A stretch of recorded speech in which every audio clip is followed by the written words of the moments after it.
আজ আমি ছাত্রছাত্রীদের জন্য একটা টপিক নিয়ে আলোচনা করতে এসেছি, সেটা হচ্ছে মেমোরি রিটেনশন টেকনিক, মানে স্মৃতিশক্তি ধরে রাখা কিভাবে সম্ভব এবং সেটা কিভাবে মাইন্ড পারফরমেন্স ট্রেনিংয়ের মাধ্যমে সম্ভব। আমি একজন মাইন্ড পারফরমেন্স কোচ, গত 25 বছর ধরে ক্লিনিক্যাল নিউরোসাইকিয়াট্রি নিয়ে কাজ করছি, মাইন্ড পারফরমেন্সটা ডেভেলপ করেছি। We can explore our mind performance up to 10x। তো ছাত্রছাত্রীরা এখন একটু শিখবে যে কিভাবে মাইন্ড পারফরমেন্সের মেকানিজম টেকনিক্স ব্যবহার করে মেমোরি রিটেনশন ক্যাপাসিটি, তথ্য বা যা কিছু তোমরা শিখছো সেগুলো অনেক দিন স্মৃতিতে ধরে রাখাটা খুব ইম্পর্ট্যান্ট, না হলে সব পরিশ্রম কিন্তু বৃথা যায়। সেটা কিভাবে সম্ভব সেটা নিয়ে আমরা আলোচনা করব। এখানে দেখো লেখা আছে যে how does a student learn stronger memory retention from mind performance course.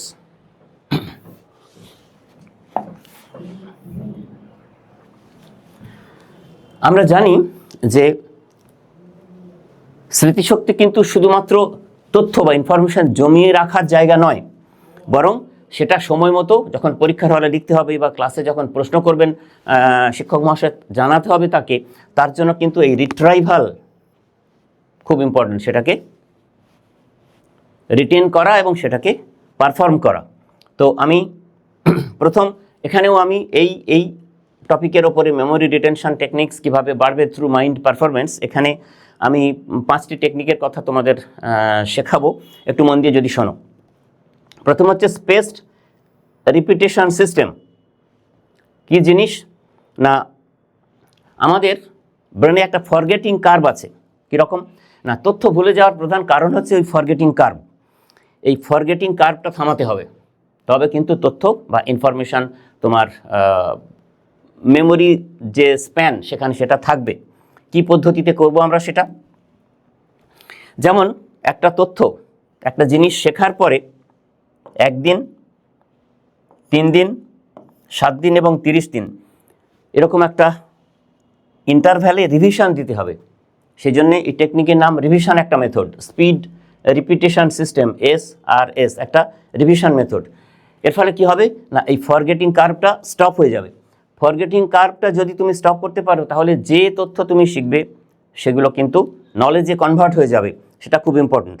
এবং কিভাবে সেটা হবে, এর উপকার কিভাবে পাবে তোমরা না, এই ফরগেটিং কার্ভ যখন স্টপ হবে তখন আমাদের লং টার্ম মেমোরিতে যে তথ্য তুমি শিখেছো সেগুলো পার্মানেন্টলি স্টোর হবে, আর স্টোর হলেই সেই পড়া তোমার মনে থাকবে এবং যখন তুমি রিপ্রোডিউস করতে চাইবে পরীক্ষার খাতায় হোক বা ওরাল এক্সামে, তখন সেটা কিন্তু তুমি তোমার মতন করে বলতে পারবে। আমরা পরের টেকনিকে যাব। দেখো কি বলছি এখানে, পরের টেকনিকে কি বলা আছে, the method of loci memory palace. এটা শত শত বছরের পুরনো একটা টেকনিক, যেটা আমাদের স্প্যাটিয়াল মেমোরিকে ব্যবহার করে কাজে লাগানো হয়। এই মেমোরি প্যালেস টেকনিক কিভাবে না, বাড়ির বা স্কুলের যে পরিবেশ, যা যদি চিত্রকল্প আমরা ভাবি কোথায় কি আছে, বেঞ্চ, চেয়ার, টেবিল, বা পড়ার ঘরে, বাড়িতে চেয়ার টেবিল, পড়ার ঘর, সব কিছু, স্টাডি টেবিল, সেগুলোর সাথে যদি কাল্পনিকভাবে রিলেট করে, এই আসবাবপত্রের সাথে যদি কাল্পনিকভাবে রিলেট করে কোনো টপিক পড়াশোনা করা হয়, তাহলে সেগুলো খুব তাড়াতাড়ি আমাদের স্প্যাটিয়াল মেমোরিতে স্টোর হতে থাকবে এবং তাতে ফোকাস, অ্যাটেনশন, কনসেন্ট্রেশন যেমন বাড়বে, তেমনি মেমোরি রিটেনশন ক্যাপাসিটিও অনেকাংশে বাড়বে। এবং সেক্ষেত্রে কি হবে না, আমাদের মস্তিষ্ক মনে রাখবে যে অ্যাবস্ট্র্যাক্ট তথ্য, বিমূর্ত তথ্যের চেয়ে বেশি করে মনে রাখে জটিল কোনো ফর্মুলা, বিজ্ঞানের কোনো জিনিস বেশি করে মনে রাখে কোনো ইমেজ ফর্মে। তাহলে এই স্প্যাটিয়াল মেমোরিকে পাওয়ারফুল করতে হলে এই কৌশলটি, যেটাকে আমরা বললাম যে রিলেট করে আসবাবপত্র, নিজের ঘর বা স্কুলের যে কোনো জিনিসের সাথে হিস্ট্রির কোনো, জিওগ্রাফির কোনো কিছু রিলেট করে পড়তে পারলে, মানে সেটাকে একটা প্যালেস হিসেবে ডেভেলপ করলে সব কিছু তথ্যের সাথে সব কিছু, তখন সেটা মেমোরি প্যালেস বলা হয়, বা এই মেথডটার নাম হচ্ছে দ্য মেথড অফ লোকি। এখন খুব ভালোভাবে প্র্যাকটিক্যালি সাবজেক্ট ওয়াইজ এই টপিকগুলো শিখতে গেলে তোমাদের আমার মাইন্ড পারফরমেন্স যে কোর্স আছে সেখানে যোগ দিয়ে তোমাদের ভালোভাবে সেগুলো শিখতে হবে। আপাতত এই পদ্ধতিগুলো বুঝে নিয়ে তোমরা চর্চা করো, এতে অনেকাংশে উপকার পাওয়া যায়। চলো দেখি পরের কি আছে, কি বলা হচ্ছে। থার্ড হচ্ছে active recall and self testing. কি জিনিস না, আমরা ভাবি যে অনেক পড়াশোনা করলেই হবে, কিন্তু এই প্যাসিভ রিডিং, অনেক পড়া মানে বারবার অনেক পড়ছি, সেটা কিন্তু আমাদের স্মৃতিতে যায় না, খুব তাড়াতাড়ি স্মৃতিতে পার্মানেন্টলি ইমপ্রিন্ট হয় না। তাহলে যা শিখলাম সেই তথ্যগুলো মনে করার চেষ্টা করতে হবে, রিকল করতে হবে। এই রিকল খুব ইম্পর্ট্যান্ট, সেটা বেশি কার্যকরী। তাহলে কি কৌশলে করতে হবে না, কিছুটা পড়ার পরে বইটা বন্ধ করে নিজেকে নিজে প্রশ্ন করে তার উত্তর দিতে হবে, অথবা যেটা পড়া হলো সেটা না দেখে খাতায় লিখতে হবে পয়েন্ট করে করে, তাহলে মনে পড়বে। মানে একটানা পড়েই যাচ্ছি, 1 দিন, 5 দিন, 7 দিন, 10 দিন, 30 দিন, কোনো রিভিশন দিচ্ছি না, সেটা যেমন কাজে লাগবে না, তেমনি এই অ্যাক্টিভ রিকল এর মাধ্যমে সেলফ টেস্টিং করে নেওয়া, যে আমি যেটা পড়লাম সেটা আমার মাথায় ঢুকলো কিনা, ইমপ্রিন্ট হলো কিনা আমার স্মৃতিতে, সেটার জন্যে শুধু প্যাসিভ রিডিং করলে চলবে না, তোমাকে রিকল করার চেষ্টা করতে হবে এই পদ্ধতিতে। কি হবে না, এই পদ্ধতিতে যেটা ঘটে, আমাদের মস্তিষ্কের উপরে একটা চাপ তৈরি হয় এবং সেই চাপটা স্মৃতিকে আরও পাওয়ারফুল করে, এবং মস্তিষ্কের একটা রিট্রাইভাল পাথওয়ে আছে, সেটা অনেক বেশি পরিষ্কার হয়ে যাবে যদি এই টেকনিক ফলো করা হয়। হলে পরীক্ষার হলে হোক বা কোনো ওরাল পরীক্ষার উত্তর দেওয়ার সময় হোক, তোমাদের কিন্তু সব কিছু উত্তর খুব তাড়াতাড়ি মনে রাখবে, মনে রাখার ক্যাপাসিটি বাড়বে, ওভারঅল মেমোরি রিটেনশন ক্যাপাসিটি বাড়বে। এরপর আমরা যাব 4 নম্বর টেকনিকে। কি আছে এখানে, বলছে যে ভিজুয়াল নেমোনিক্স অ্যান্ড অ্যাসোসিয়েশন। মনে রাখবে আমাদের ব্রেন, আমাদের মস্তিষ্ক কিন্তু কোনো শব্দ বাক্যের থেকে বেশি মনে রাখে রং, ছবি বা অতিরঞ্জিত এক্সাজারেটেড কোনো বিষয়, এগুলো কিন্তু বেশি মনে রাখতে পারে, অড কিছু জিনিস বেশি মনে রাখে। তাহলে সেই কৌশলটা কাজে লাগানো হয় এই ভিজুয়াল নেমোনিক্স অ্যান্ড অ্যাসোসিয়েশন টেকনিকের মাধ্যমে। কি করতে হবে না, যা কিছু পড়াশোনা করা সম্ভব সেগুলো কোনো মজার ছবি, ছন্দ বা পরিচিত কোনো জিনিসের সাথে অ্যাসোসিয়েট করে চিন্তা করতে হবে। করলে কি হবে না, সেটা মনে পড়বে। যখন তুমি কিছু একটা লিখছো উত্তর পরীক্ষার খাতায়, তখন হঠাৎ কিছু জিনিস ভুলে গেলে, তখন তুমি যদি সেই প্যারাগ্রাফের বা সেই রিলেটেড জিনিসপত্রের টপিকের তুমি যদি কোনো অ্যাসোসিয়েশন করে রাখো, তাহলে একটা ভিজুয়াল অ্যাসোসিয়েশন করে রাখো, তাহলে সেটা তোমার মনে করিয়ে দিতে সাহায্য করবে এবং তারপরে তোমার মনে পড়বে, তুমি আবার ঝরঝর করে পরীক্ষার খাতায় সবটা কিন্তু লিখে আসতে পারবে।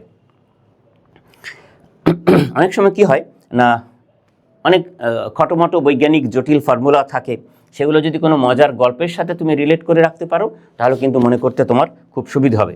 এবং মনে রাখবে যে এক্সাজারেটেড কোনো জিনিস এরকম ব্যাপার নয় যে ওটা মস্তিষ্ক ডিলিট করে দেবে, নয়, অপ্রয়োজনীয় মনে করে কিন্তু সেটা ডিলিট করে দেবে না, বরং সেটাকে ইম্পর্ট্যান্ট জিনিস ভেবে মস্তিষ্ক কিন্তু রেখে দেবে, রিটেন করে দেবে। দিলে কি হবে না, দীর্ঘস্থায়ী স্মৃতি তৈরি হবে এবং এই মেকানিজম ম্যাজিকের মতো কাজ করবে। এই ছিল 4 নম্বর technique, visual mnemonics and association. এরপর দেখো আমরা লাস্ট 5 নম্বর পয়েন্টটা একবার একটু দেখব। বলা হচ্ছে the Feynman technique. The Feynman technique কি আছে, একটা কথা মনে রাখতে হবে, আমরা যখন কোনো কিছু শিখি সেগুলো ভালোভাবে মনে রাখার জন্য সবচেয়ে সেরা একটা টেকনিক হলো অন্যকে শেখানো। নিজে যেটা শিখলাম সেটা অন্যকে শেখানো। তাহলে কি হয় না, সত্যি কতটা শিখলাম, যতটা শিখলাম ততটা রিপ্রোডিউস করতে পারলাম কিনা সেটা জেনে নেওয়া, ঠিকভাবে পারলাম কিনা, কোনো ফাম্বলিং হচ্ছে কিনা সবটা দেখা সম্ভব হবে এবং রিক্যাপিচুলেট হয়ে যাবে যে তথ্যটা শিখলাম, সাবজেক্ট আসে যাই হোক না কেন তোমাদের, যার কাছে যেটা কঠিন লাগে।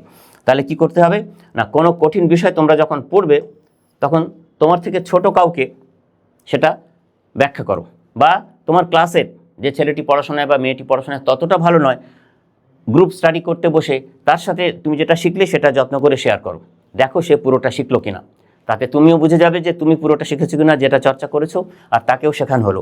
এই ফিনম্যান টেকনিক এটাকে বলা হয়। এটার মাধ্যমে কিন্তু খুব তাড়াতাড়ি মেমোরি রিটেন করা যেতে পারে। এবং এইভাবে তুমি যখন তোমার অন্য কাউকে শেখাচ্ছ, ছোট কাউকে, তোমার যে শেখার মধ্যে যে ছোট ছোট ফাঁক ফোকর থেকে গেছে, যদি থেকে থাকে, সেগুলো তুমি ধরে ফেলতে পারবে এবং সেগুলোকে, সেই জটিল বিষয়কে তুমি সহজে রূপান্তর করে নেবে এবং করে নেওয়ার পরে কিন্তু সমস্ত ইনফরমেশান নলেজে কনভার্ট হবে এবং মস্তিষ্ক সেটাকে খুব মজবুতভাবে সংরক্ষণ করে কিন্তু রেখে দেবে। তখন আমরা কনক্লুশনে যাব। কি আছে কনক্লুশনে যাব?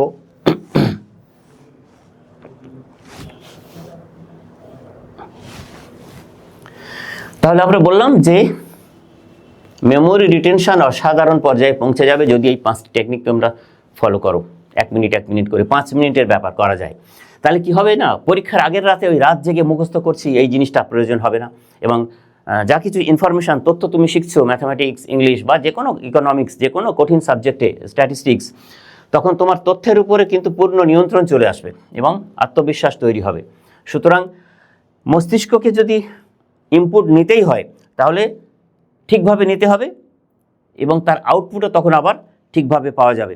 সুতরাং এই টেকনিকগুলো যদি তোমরা ফলো করো তাহলে ভুলে যাওয়ার প্রবণতা কমিয়ে তথ্যকে মনে রাখার ক্ষমতা বহুগুণ বাড়িয়ে দেবে, যেটাকে আমরা বলি যে স্ট্রঙ্গার মেমোরি রিটেনশন। এই পদ্ধতিগুলো তোমরা ফলো করো এবং নিজের শিক্ষা জীবনে সাফল্য অর্জন করো।